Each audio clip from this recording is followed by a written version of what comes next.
Selamat datang di channel YT Artikel 2, sebelum mendengarkan cerita ini, siapkan terlebih dahulu headset, agar lebih dalam menghayati ceritanya. Dan untuk mendukung cerita ini, admin minta, untuk like, komentar dan tekan tombol merahnya, alias subscribe, dan bagikan ke media sosial kalian, terima kasih. Jangan lupa untuk bersyukur. Episode 79-80, kisah seorang cleaning service yang ternyata anak orang kaya. Semua orang mengelilingi sebuah batu yang lumayan besar, sejumlah pengusaha perhiasan mulai berbincang. Hadirin, bagaimana kalau kita memainkan permainan yang agak seru? Kata Desta, semua orang pun langsung menatap ke arah Desta. Desta tersenyum dan berkata, ini tidak seru jika hanya menebak harga saja, bagaimana kalau kalian saling bertaruh? Aku akan menyiapkan beberapa ahli batu untuk kalian, kami akan menarik 20% dari keuntungan pemenang pada setiap pertandingan, bagaimana? Baik, ini terlihat lebih seru, namun apa peraturannya Tuan Desta? Tanya seseorang wanita yang kelihatannya tertarik. Nona bertanya, dia berharap, pada saat ini, seseorang dapat menghancurkan pusat perhatian Desta, tetapi semua orang menantikan peraturan yang dikatakan Desta. Untuk memperjuangkan ini, tidak efektif untuk menyerahkan uang begitu saja. Desta mulai pelelangan, pembuka untuk percurannya itu. Dia mengeluarkan batu giok putih. Desta lalu memberikan harganya terlebih dahulu, 20 juta sekali. 20 juta dua kali. Nona melirik semua orang lagi dan tidak ada yang menaikkan harganya. 20 juta, 30 juta. Suara terdengar dari belakang dan penonton terdiam sesaat. Benar-benar berani merebut dari Nona. Siapa ini? Kerumunan membelalakan mata mereka dan melihat ke belakang. Seorang pemuda tampan berjas putih datang dengan senyuman, di belakang lelaki muda itu, mengikuti seorang wanita cantik yang terlihat seksi. Ekspresi wanita itu sangat lembut. Desis, Sion Saputra. Banyak orang menarik napas. Di samping itu di sisi Rahman, dia masih asik minum melihat pembukaan pertama oleh Desta, karena itu bukan yang utama, jadi Rahman hanya melihat pertunjukan, Desta. Rahman melihat ini dengan senyum sinis, melihat ke seorang wanita yang bernama Nona itu. Rahman melanjutkan makan, menonton pertunjukan oleh Desta, dan simping itu pelelangan makin panas. Mengapa orang ini datang? Kegembiraan di wajah Nona juga menghilang untuk pertama kalinya. Nona tidak menyangka Nelson akan datang. Ketika Desta membuat acara, dia hanya mencoba. Sion Saputra datang, dia tidak berharapan apapun, bahkan jika Sion masih lajang. Nona tidak berpikir bahwa Sion akan menyukai Nona. Karena di belakang Nelson adalah keluarga Ned. Satu-satunya keluarga terkaya di Toli, keluarga Parto. Rahman melihat orang-orang ini merasa lucu dalam hatinya, dia masih saja makan menunggu acara selanjutnya, dari Desta, saat itu Nona berkata apa? Pria terkaya di Toli, berasal dari keluarga Parto. Sion adalah keponakan Gusti. Saat ini, mereka terdiam sejenak, dan Desta kembali berkata apakah ini akan jatuh kepada Tuan Sion. Tiba-tiba terdengar suara dari belakang kembali 35 juta, wanita itu ada Nona, dia menaikkan kembali harganya, lalu Desta berkata, 35 juta satu kali, dua kali, apakah tidak ada yang mau menaikkan lagi? Orang-orang tidak menyaut, ingin cepat menantikan perunjukan utama Desta, 35 juta tiga kali, batu giok itu dimenangkan oleh Nona. Oke, kali ini aku akan mengeluarkan pertunjukan yang sebenarnya. Desta Ned berbalik badan sambil menunjuk ke arah kardus-kardus yang berisikan batu itu lalu berkata, tidak disembunyikan dari kalian kalau di tengah batu-batu ini sudah dipastikan terdapat batu giok yang asli. Hanya saja belum jelas bagaimana kualitas dari batu giok itu. Peraturan permainan kami adalah dua orang masing-masing memilih batu sendiri, siapa yang memiliki kualitas batu terbaik, menebak bagaimana kualitasnya dan juga berhasil menebak jenis batu itu, maka orang itu adalah pemenangnya dan dia akan mendapatkan kedua batu itu secara bersamaan, tentunya jumlah nominal yang dipertaruhkan tidak boleh lebih rendah dari 2M. Permainan ini sangatlah seru dan dapat dibilang sebagai sebuah permainan judi, dapat kita lihat di tengah bebatuan ini sangat sedikit terdapat batu giok berkualitas bagus, jikalau ada, jumlahnya pun sangat sedikit, dengan begini, orang yang ikut dalam permainan ini akan mengeluarkan 200M dan Desta bisa langsung mengambil 400 juta dari sana. Pasti untung dan tidak rugi, siapa yang mendapatkan batu giok asli, berarti dialah yang beruntung, lagi pula bagaimana mungkin pengusaha perhiasan seperti mereka hanya bertaruh 2M saja. Baiklah, aku akan memulainya, 20 M dulu, siapa yang mau bertaruh denganku? Kata seseorang yang berambut Jepang, dapat dirasakan kalau pria ini sangat suka berjudi. Baik, aku akan bertaruh denganmu, kata salah satu pengusaha perhiasan lainnya. Semua orang mulai penasaran akan batu apa yang akan dikeluarkan di pertandingan pertama ini, apakah kalian membutuhkan ahli batu? Biayanya sekitar 300 juta, tidak menjamin menang ataupun kalah, kata Desta sambil mempromosikan ahli batu yang ia undang itu. Meskipun dia sudah membayar uang sewa kepada para ahli itu, namun dia masih rela membiarkan para ahli itu mendapat uang lebih. Boleh. 1, kata pengusaha perhiasan itu. Baik, keempat ahli batu ini merupakan ahli dengan bayaran tertinggi di Jepang. Tentu saja, pertaruhan batu seperti ini juga bergantung pada keberuntungan kalian sendiri. Meskipun kalian menyewa ahli batu terhebat sekalipun, kalian juga tidak bisa dengan pasti menebak kandungan di dalam batu itu. Kalian hanya bisa menebak secara garis besar, jadi kalian tidak boleh menyalahkan ahli batu meskipun nantinya kalian kalah. Jikalau kalian menyetujui hal ini, maka kalian boleh memilih salah satu dari keempat ahli ini, kata Desta. Semua orang menganggukkan kepala, pada pertaruhan batu kali ini, juga tidak ada yang bisa dikatakan ketika kalah. Baiklah, Master itu, bantulah aku, jikalau menang, aku akan menambah gajimu sebesar 400 juta, kata pengusaha perhiasan itu dan langsung memilih seorang ahli batu yang berdiri di sebelah ujung kiri. Melihat pengusaha perhiasan yang menyewa ahli batu, pria berkembut Jepang itu juga tidak mau kalah dan menyewa salah satu ahli lainnya. Master, kalau kamu menang, aku akan memberikan 1 M sebagai tambahan gajimu, kata pria berambut Jepang itu. Pengusaha perhiasan itu mengerutkan kening, dengan begini, gaji kedua ahli batu itu sudah berbeda sebesar 1 kali lipat.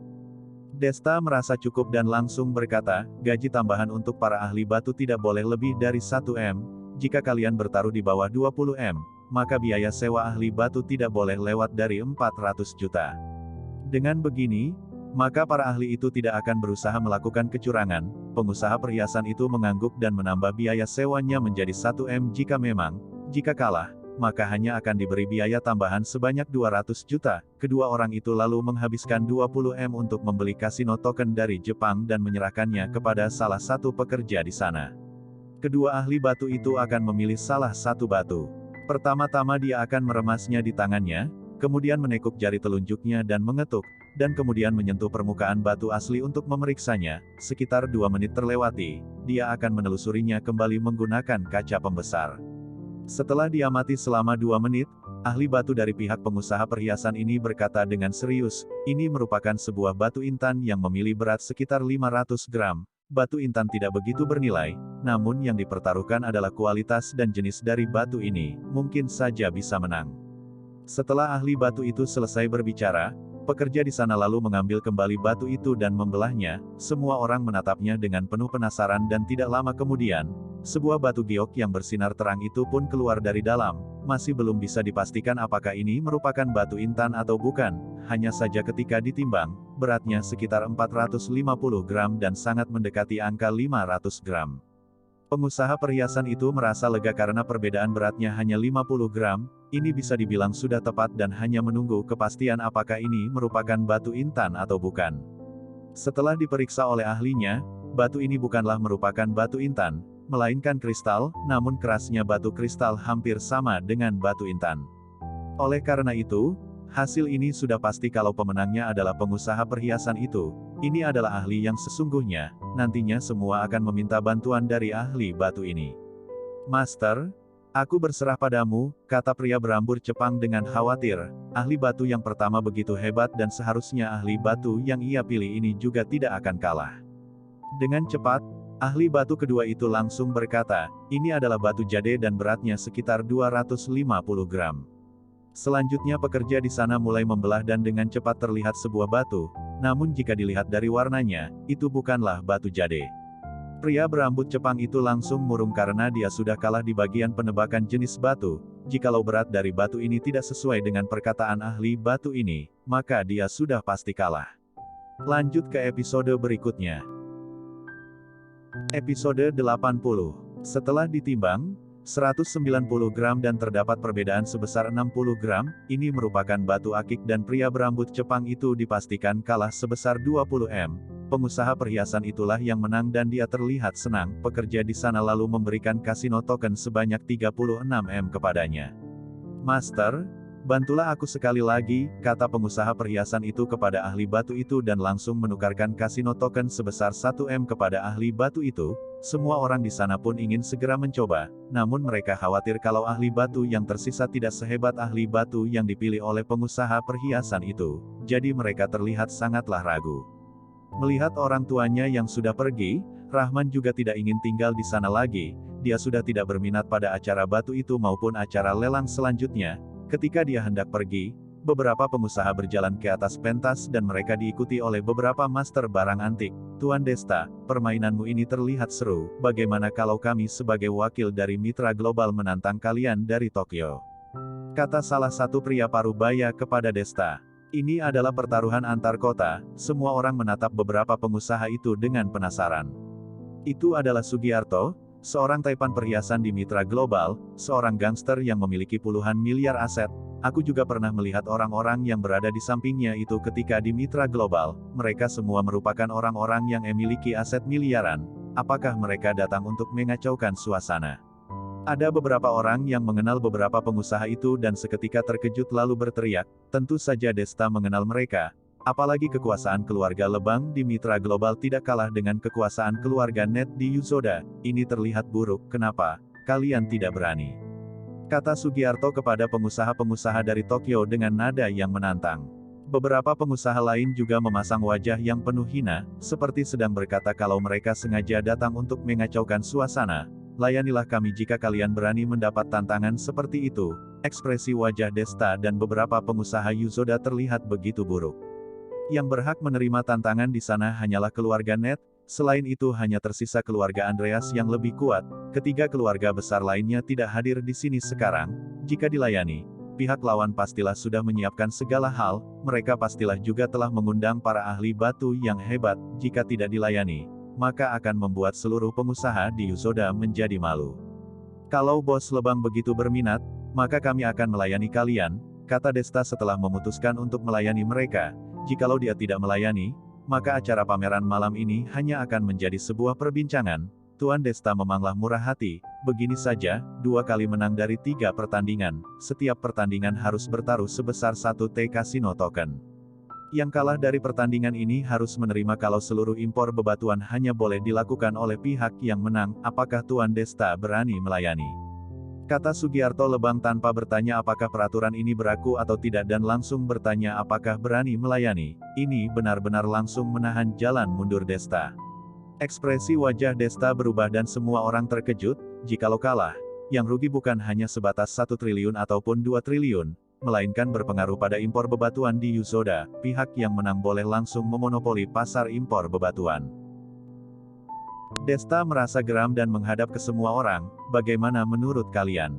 Meskipun keluarga Net bukan merupakan keluarga terkuat di Yusoda namun mereka merupakan pengusaha perhiasan terbesar di Yusoda, dapat dibilang kalau seluruh impor bebatuan di kota Yusoda di bawah pengawasan mereka.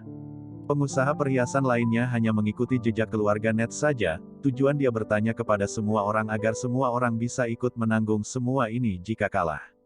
Tuan Desta, kami mendukungmu, kita boleh membeli kasino token itu bersama, kata pria berambut Jepang dan beberapa pengusaha perhiasan lainnya dengan emosi. Sialan, mereka begitu sombong padahal ini bukanlah merupakan wilayah mereka. Mereka sama sekali tidak menghargai pengusaha perhiasan yang ada di Yusoda. Baikkah kalau begitu, kata Desta sambil menatap Sugiarto. Bos Sugiarto, mari kita mulai, kata Desta. Sugiarto tersenyum dan menyuruh orang untuk pergi menukarkan kasino token. Profesor Alpius, aku membutuhkanmu kali ini, kata Desta kepada Profesor Alpius yang ada di sampingnya dengan tatapan yang serius. Kebetulan Profesor Alpius bekerja khusus di bidang bebatuan. Aku tidak bisa menjamin ini bisa menang, bagaimanapun kemampuanku masih terbatas jika dibandingkan di dalam negeri, kata Prof. Alpius dengan jujur. Profesor Alpius, kamulah yang paling berpengalaman di Yusoda ini, jikalau kamu tidak membantuku, tidak ada lagi yang bisa melakukannya, kata Desta. Semua orang mulai memohon kepada Profesor Alpius, akhirnya Alpius pun maju tanpa persiapan apapun. Bagaimanapun kedatangan pihak lawan pastilah sudah menyewa ahli bebatuan yang sudah senior. Ini berhubungan dengan masa depan Yusoda. Profesor Alpius haruslah menang, kata pria berambut Jepang itu dengan serius. Aku akan berusaha, jawab Profesor Alpius.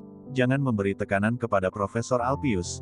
Dia akan berusaha semaksimal mungkin, kata Desta kepada pria berambut Jepang itu. Semua orang mengangguk. Seluruh keuntungan dan masa depan di bidang perhiasan akan bergantung pada kemenangan Profesor Alpius. Profesor Arga, aku berharap padamu, kata Sugiarto kepada salah satu pria di belakangnya. Baik, aku akan mengalahkan orang-orang hebat di Yusoda ini, kata pria itu dan perlahan menatap Profesor Alpius. Halo, aku Alpius. Aku tidak begitu hebat di bidang bebatuan ini dan aku berharap kamu bisa mengajariku, kata Profesor Alpius sambil mengulurkan tangan dan bermaksud berjabat tangan dengan pria itu. Pria itu menatap Profesor Alpius dengan songong dan tidak bermaksud berjabat tangan dengannya. Alpius, aku tidak pernah mendengarnya, kelihatannya kamu benar-benar tidak berpengalaman. Profesor Alpius begitu canggung dan semua pengusaha perhiasan Yusoda terlihat begitu marah akan kesombongan pendatang itu. Mereka sama sekali tidak menghargai rakyat Yusoda. Sudah, mulai saja, kata Desta dengan tidak senang. Profesor Alpius lalu pergi memilih batu. Pria itu tersenyum aneh dan menunggu Alpius untuk memilih batu. Tidak peduli akan kualitas batu itu, dia pun mengambil salah satu batu dengan sembarangan. Kesombongan pria itu membuat semua orang tidak senang, namun dengan cepat, mereka akan segera tahu kenapa pria ini begitu sombong. Pada pertandingan pertama, mereka sama-sama berhasil menebak jenis batu itu namun pada berat batu, Profesor Alpius mendapat perbedaan sebesar 30 gram dan pria itu hanya sebesar 15 gram. Perbedaan di antara mereka lumayan besar, ekspresi wajah Desta mulai tidak senang dan semakin tidak percaya diri. Profesor Alpius juga sudah keringatan sekarang. Di saat ini, dia harus mengakui kalau pihak lawan memiliki kemampuan yang lebih tinggi dari dia. Ingat, namaku adalah Arga, apakah kamu ingin melanjutkan pertandingan terakhir? Kata pria itu. Apa? Dia adalah senior peringkat ketiga di bidang pertaruhan batu di seluruh dunia. Semua orang mulai gemetaran. Profesor Alpius sudah kalah di pertandingan pertama dan kekalahannya sedikit sadis. Ini merupakan jenjang yang berbeda. Desta juga terkejut kalau pihak lawan mengundang Profesor Arga. Untuk apa dia bertanding lagi kalau begini? Maaf, ternyata kamu adalah guru Profesor Arga, kata Profesor Alpius sambil memberi hormat padanya. Profesor Arga hanya menganggukkan kepala dan tidak ingin berbicara lebih dengan Profesor Alpius. Meskipun Profesor Alpius merasa canggung, namun dia juga merasa sangat tidak puas. Tuan Deta, sebaiknya kamu mengundang yang lebih ahli saja, aku tidak sehebat itu. Setelah mengatakan itu, Profesor Alpius lalu menuruni pentas. Profesor Alpius, ini adalah pertandingan terakhir. Desta ingin menyuruh Profesor Alpius untuk bertanding sekali lagi, karena selain Profesor Alpius, tidak ada yang bisa melawan Profesor Arga yang ada di depannya itu. Profesor Alpius menggelengkan kepala, jika kedudukannya seimbang dengan lawan, mungkin dia masih berminat untuk lanjut, namun sekarang dia sudah tahu kalau lawan merupakan peringkat ketiga tingkat dunia, dia akan semakin merasa malu jika melanjutkannya. Seluruh pengusaha di Yusoda semakin galau ketika melihat Profesor Alpius turun dari pentas. 1T adalah masalah kecil, mereka bisa membayar bersama. Namun selanjutnya pasar perhiasan mereka akan terhalangi oleh keluarga Lebang, ini yang membuat hati mereka seperti tertimpa batu besar. Bersambung.